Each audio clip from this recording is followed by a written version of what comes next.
Welcome to our June 3rd board meeting. Mr. Kennedy, would you please read? Yes, I will. Due to the passage of House Bill 197 in response to the COVID-19 public health crisis and the governor's order prohibiting mass gatherings, the Board of Education meeting will also be virtual.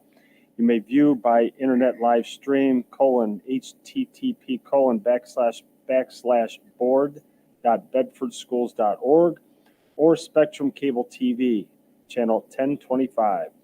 If you wish to speak during the audience participation portion of the agenda, please complete the audience participation card online at http://participate.bedfordschools.org.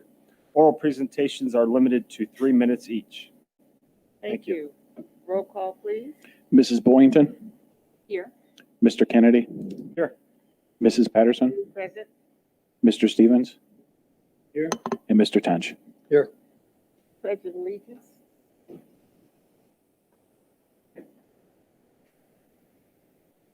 Pledge allegiance to the flag of the United States of America and to the republic and one nation under God.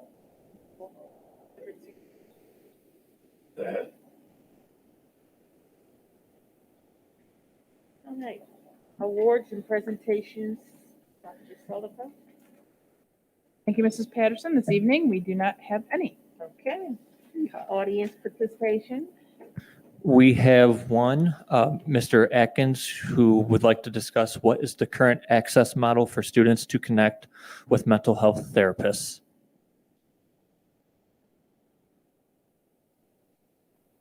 Are you calling him?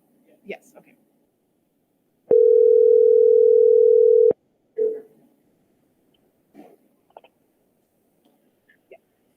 Hello? Mr. Atkins, you are live with the Bedford Board of Education. We just ask that you mute your computer or whatever device you're watching the meeting on so there is no feedback or delay. Okay. All right, the floor is yours. Just as I said it before, my question was, what is the current access model for students to connect with mental health therapists at the schools? Can they do it discreetly, or is it through going through a teacher? And are therapists available at the schools throughout the day?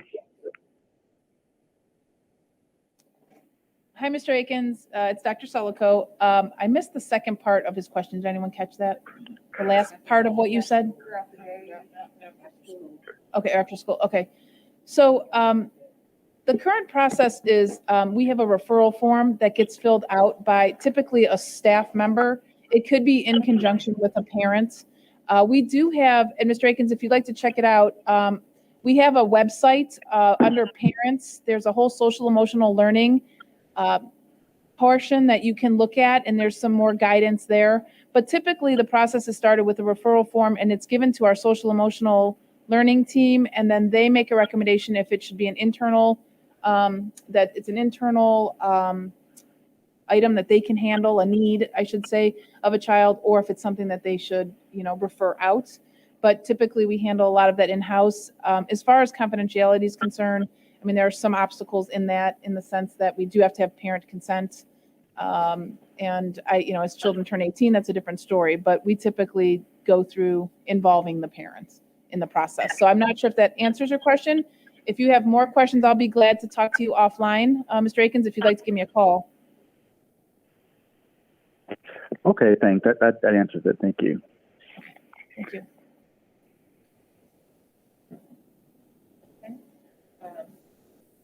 4.01, review of the school calendar. Okay, yes, thank you. That will be me again. And if I may, we had an error in the way the last calendar was calculated. You would think it's an easy process, but I can't tell you how many times we count teacher days, student days, breaks, and there's often, sometimes there's an oversight. And in this case, we had to switch. The teachers get a comp day for, they always have, for conferences. So we had to switch that day. There was an oversight in that. So that's all it is. It did not impact the number of days students are in session. It's just one little switch. And I've spoken to Mrs. Duncan about it as well. So this is just, we're not voting. This is just a post for 30 days. And this is school year 20 21, 22? Yes, ma'am. Yep. Okay. Thank you. All right. 5.01, the consent agenda. As I have noted that we asked that Crystal be taken off of the agenda, of the Consent agenda. off of the consent agenda. They don't want you. What can I say? Okay, so I need a motion for 5.01 So, second, by Mr. Stevens, second by Mr. Tench. Any questions? Hearing none, roll call, please. Mr. Stevens, aye. Mr. Tench, Aye. Mrs. Boynton, Aye. Mr. Kennedy. Aye. And Mrs. Patterson. Aye, 5-0. Thank you, board. Superintendent's recommendation. Redley. She's not She's not on there. on We're about to vote. We're about to She's vote. not on there. I said we took her off of the consent okay. agenda. Okay, I'm sorry. Some people I'm sorry, get, Miss some Patterson. people don't want Keep her moving, thank you. right on the consent agenda. Thank you. Don't get nervous, Crystal. I got you covered. Yeah, that's right. And for the viewers out there, the board has asked a number of questions relative to the consent agenda. So we answer those questions prior to them voting, which is why it goes relatively quickly, because they have been informed of their questions and answers. So with that said, we have two parts to this. One, we will start with my recommendation for the assistant principal at Heskett, and then afterwards we have a couple items for discussion in the superintendent's informal. So if I may, I will first ask you, the recommendation that I have this evening for you is 6.01, our Heskett Middle School Assistant Principal recommendation, and that comes with, as you see here, Mrs. Crystal Brooks Dillard. We can't forget her hyphenated name since she's recently married. But if I may just tell you briefly about Crystal, many of you know her. She's been a teacher in our district for close to 10 years, about 9 years or so, English language arts teacher, and then she was an instructional coach for approximately 3 years, and then was, since then, has been a dean. In 2019, she became a dean of students, and where she has served the last couple of years. And I think that position has really prepared her to take on this next role. Even though there were similar duties, there still were differences, but we believe she is fully equipped and ready to go. And she has received, again, is this 3 master's degrees? I thought so. She has 3 master's degrees from Concordia of Chicago, Cleveland State, and Wright University, and they're in middle childhood education, educational research, and educational leadership. And with that, board, I'm asking for your consideration to consider Mrs. Dillard for this position. Thank you. I need a motion for 6.01 for the Heskett Assistant Principal, Crystal Brooks. So moved. Second, Moved by Mr. Kennedy, second by Mr. Tench. Any questions? Hearing none, roll call, please. Mr. Kennedy, Aye. Mr. Tench, aye. Mr. Stevens, Aye. Mrs. Boynton, Aye. and Mrs. Patterson. Aye, 5-0. Congratulations. Congratulations.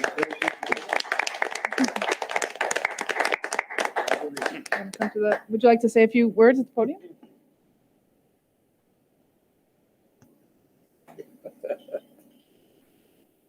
I just want to thank everyone for the opportunity. I'm excited to continue with my work at Heskett and hopefully improve upon it. And I think we've got a good thing going. My principal's here and we're looking forward to excelling together. Thank you. Thank you. Okay. You have something else? Yes. Just a couple remarks. One, I wanted to thank all of you for your time and at graduation. I think we had a nice, once we figured it out, we had a nice little system going there. And compliments really to the crew. Dan was very instrumental in making a lot of that happen last minute, touch up. So Dan, thank you for your time. And others, the high school team, we were out there in the afternoon. I walked over there and I saw the 3 administrators we had nice stickers made rather than putting spray paint or marks where people could sit. We had Dan made stickers So they were sticking them on the seats. So I know there was a lot of work done, but really it went off without a hitch. I know my neighbor has a graduate. She came down and said how happy she was and really enjoyed the graduation, as did a parent who works for us that I saw today at Carrollwood, was just expressing how nice everything was. So I just want to mention that, and congratulations to our seniors. We are going to miss them. It's a great class. Wish them well. And we're heading down into the final days, as you know. So we have a half a day on Tuesday. Teachers' last day will be Wednesday. So we're all looking forward, I think, to a close of the year, only because it's been just a crazy year with the pandemic. I think we all agree. Been visiting the schools, was at a couple today, and I will hit all the rest of them tomorrow and Monday just to say goodbye to the kids and the staff and wish them well for the summer. So that's the final wrap. And then the last thing, Mrs. Patterson, for our conversation, we did pull off Board of Education the handbook to consider in 2 weeks. And the reason being is the dress code discussion. So as much as I, feel we have to discuss it again, I know we it's our favorite topic, but I think it warrants some discussion. So I guess I'll turn it over to Mrs. Patterson. Okay, and I did ask that if you pulled off due to the fact that, I know what some of our feelings are, and I just want to make sure. So I think we need to have a short discussion now, and then it will be on in 2 weeks for us to vote on. So I will start with whomever would like to say something about dress code. We're gonna discuss it now. Yeah, we're not gonna vote on it now. We're just gonna have a short discussion, maybe 5 minutes, 10 minutes. So I can lead in just to help the conversation start, would be that, so the options really on the table are, going back to our dress code pre-COVID. So that was, if you remember at K-8, adhered to the stricter policy, if you will, with the khaki, the different colors. And then the high school, we really loosened up, though there's obviously a dress code. It's not nearly as stringent as it once was. And then as a reminder, when COVID hit in February, I asked the board, and you graciously allowed students to K-12 adopt the 9-12 dress code that wasn't. So essentially students could wear, whatever they'd like, obviously within the parameters that we have established, but it's not as strict. So those are really that's the discussion. I have had some feedback from parents and students in traveling in the schools. It's a really hot, as it always is, question. And I think maybe because we made the change now, people have gotten comfortable and enjoy the freedom that they're having. So as recent as today, I had another Carrollwood student or Columbus student ask me, and I said, I will be discussing it with the board. We'll let you know.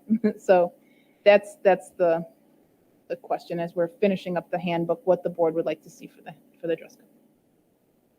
Did you get any kind of feedback from parents? Yes, I've had a few. I mean, when I say a few, I mean, relative to the 1,000 parents that we have in the district, I've had a handful, but the definite agreement is that they would like to relax it how it is with the high school. And I guess my feeling is, we relaxed it because of COVID, Mm-hmm. and now they want to continue it. And I think we need to go back to the original dress code. I guess some of the feedback is that, they have to buy dress code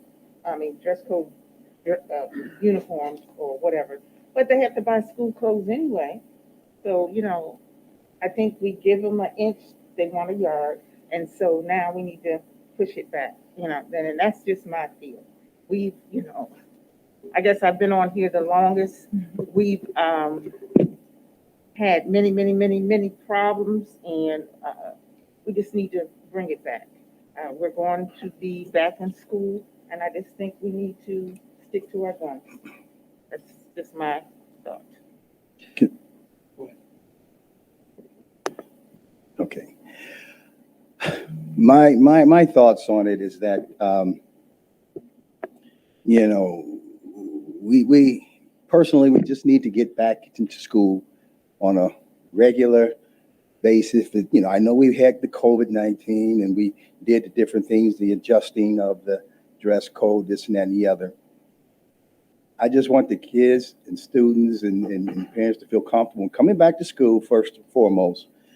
Even though we were a little bit lax on the dress code, but my initial thought is just get them back in school, keep whatever dress code that's there, and just, it's already been an issue throughout the whole year.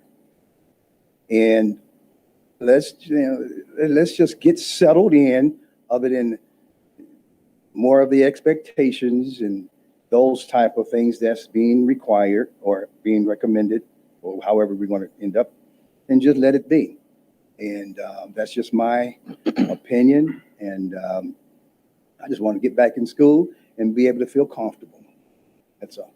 So what I hear you saying is that you would like to keep the dress code As is. As is. Yes, right. So when do we go back? Whenever, maybe, I mean, that's really up to the timing and the climate of what we need to come up as a board. But right now, I just feel that we just need to, leave it as is. And your question, when? I don't know when, but that's just my thought. Okay, thank That's you. just it. All right, someone else? Well, you and I have been on the board the longest here, Barbara, and we've been through the Ups and downs. preliminaries and all the arguments and all the pros and cons. And 15 years later, 14 years later, we're hearing the same pros and cons that we heard then. And if nobody else was on the board at the time, but I know Barbara will remember how adamant I was about making it as strict as we could in the beginning, so then we could, loosen it up as warranted. And that never happened. The biggest issue that we've had over the years is the consistency throughout the buildings. And I understand that's a daunting task, especially when you'll have one principal or teacher or administrator interpret the dress code this way, and the person sitting right next to them interprets it another way. I understand that. That's why I suggested we keep it as tight as we can in the beginning, and you take out the gray areas. Yeah, a couple of different colors of shirts, a couple of different colors of pants, and we had it down. We had ways to get the clothes to the kids, very inexpensive. The argument or the statement that it's too costly, it's unfounded. I mean, it does not make sense. Use some common sense and logic. It's a lot cheaper to buy regular pants and regular shirts at a uniform store. I hate to say the uniform, but basically, standardized dress, than it is to go out and buy, Abercrombie and everything else. If they still make those, I don't know. I'm probably dating myself,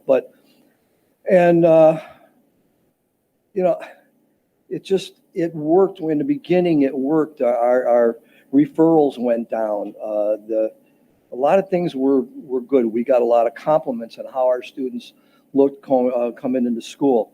I'll get off this right now, but I'll agree with Mrs. Patterson. If we're going to scale back to where we were prior to COVID, now's the time to do it. Because they've been out of school, the students have been out of school for a year and a half for some of them. And next year, starting a brand new, just like it used to be, school year. So if we're going to reinforce where we were prior to COVID, and I was on board with the COVID change, it made sense. But right now, it just made sense to go back to where we were. And I know that administration, I know that the principals, no offense intended, the teachers, it's a challenge. I get that. But I mean, if we can be consistent within our own school, I've said it before, and I hate to sound redundant, but when somebody comes into class in first period and they're out of dress code, they're still out of dress code in third and fourth period, and they don't get referred till the third and fourth. There's no excuse for that. I'm sorry. The teachers have to understand it. It stops at the front door. I know. I admire the job you guys do. You're here to teach. You're not here to dress the kids. And I appreciate that. I truly do. But we've got to show our taxpayers in this district that we have some kind of structure. We have some kind of discipline, for lack of a better term. I mean, how hard is it to follow a dress code? Really? How hard is it? Students or staff? Pardon? Students or staff? How hard is it to follow a dress code? Well, students. And then to implement staff. Good question. Good question. Okay. But I both. I mean, Mr. Kennedy? Yeah, I'm not going to rehash what Ms. Patterson and Mr. Tench said, but we always hear dress for success.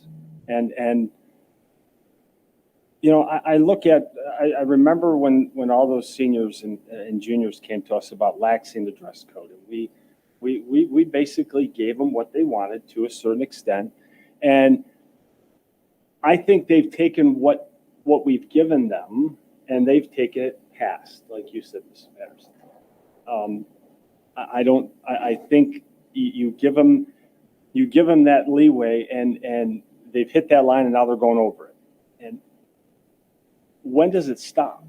I mean, if we're going to keep having this discussion every year, just abolish the whole thing. I think kids look good. I think they, you know, I know they want to be comfortable. They can be comfortable in those pants they're wearing, those shirts they're wearing. We all go to work. Look at us. All right. This is how we go to work. If one of you came in sweatshirt and a t-shirt, they'd probably be sending you home if you went to work. All right. We got to get these children, these students start to think dress for success. And I guess the one thing that's getting me is we just keep giving and giving and giving. So, you know, to get off my soapbox, I'm going to agree with Mrs. Patterson and Mr. Tench. I agree to go back to what we were, get them back to some normalcy in terms of school, in terms of the dress code, and take it from there. I always like to weigh why do we have a dress code? Why is it so important? What impact does it have really on academics? And I don't see any. I did notice that I have to differ with you on this, Tim. The referrals actually was really high, especially in one school. I remember it was like 1,000 referrals because of dress code. Mhm. If we're trying to get children back in school, we're trying to keep them in school, they cannot be sent home because of not being in dress code. So, and I remember that, I think that was like 1,000 referrals. It was. Who writes Yes. 1,000 referrals Yes. towards the same thing?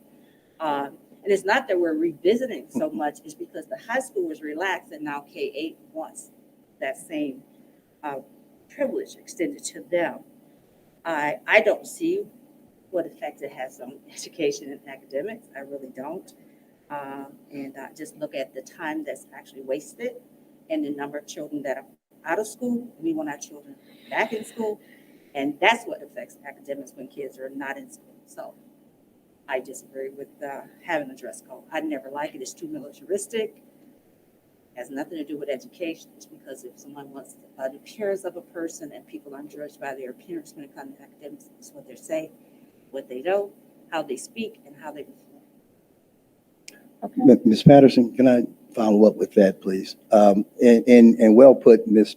Boynton, because when I mentioned it originally, we're just getting back into school. Let's focus on getting the kids back acclimated, and see during those times, like was mentioned, most of the discipline was dealing with a lot of the dress code and referrals, how they have accumulated throughout, you know, the different schools, and that's why I said from the originally, let's focus on getting the kids back acclimated, and if we need to revisit again, at least we have some things in place, and we move on from there. But that's the reason why I stated that, based on just getting the kids back.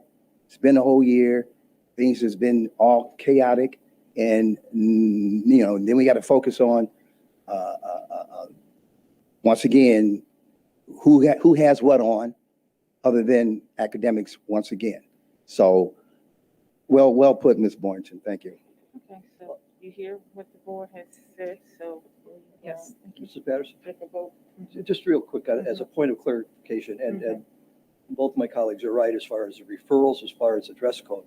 What I was referring to is when we instituted it, the referrals for discipline, for fighting, for arguing, for things in the halls that had nothing to do with, I mean, you know, those are what went down. So just, that's what I meant. I know we've had a lot of referrals for dress code, but I'd rather have referrals for dress code than have referrals for fighting. That's just me. Okay. All right, moving right along. I need a motion to go into executive session. I'd like to make a motion to go into executive session to consider the appointment, employment, dismissal, discipline, promotion, demotion, or compensation of a public employee, and to discuss preparing for, conducting, or reviewing collective bargaining with employees concerning compensation or other terms and conditions of their employment. Second. Okay, moved by Mr. Tench, second by Mr. Stevens. Any questions? Hearing none, roll call, please. Mr. Tench, Aye. Mr. Stevens, Aye. Mr. Kennedy. Aye. Mrs. Boynton, Aye. Mrs. Patterson. Aye, 5-0. Thank you, board. We go into executive session at 6:26.